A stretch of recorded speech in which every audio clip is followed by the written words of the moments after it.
Ever felt lost in the maze of legal jargon? Yeah, me too.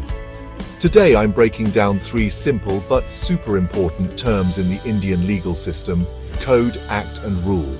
Trust me, once you get these, a lot of those complicated legal debates start making sense. Let's start with the act. Imagine you're cooking. An act is like your main recipe, the big guidebook with all the ingredients and steps. In legal terms, an act is a law passed by Parliament or a state legislature. For example, the Indian Penal Code, 1860, is an act.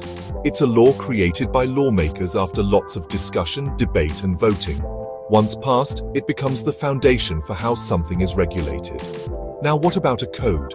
Think of a code as a collection of recipes, like a cookbook. It's not just one dish, but a whole bunch of related laws packed together.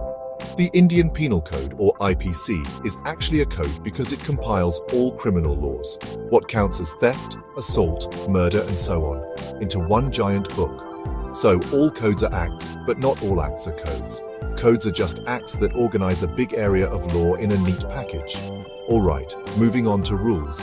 If an act is the recipe and a code is the cookbook, then rules are like those little sticky notes you add for details. Cook at 180 degrees, stir for 5 minutes, add salt to taste. Rules fill in the fine print. They're not passed by Parliament, but are created by the government or authorities to explain how the act will work day to day. For example, the Right to Information Act, 2005, is an act, but the Right to Information Rules, 2012, tell you how to actually apply for information, what forms to use, deadlines, fees, things like that. Let's recap with a fun analogy. Imagine you're opening a restaurant. The act is like the business license. It says, yes, you can operate. The code is your complete operations manual, how to run the kitchen, the dining area, everything. And the rules? They're your daily checklists. Wash hands, keep the fridge at 4 degrees Celsius, don't forget to smile at customers. So next time you hear someone talk about a code, act, or rule, you'll know. Acts are the big laws, codes are organized collections of those laws, and rules are the nitty-gritty details that make it all work. Hope this cleared things up.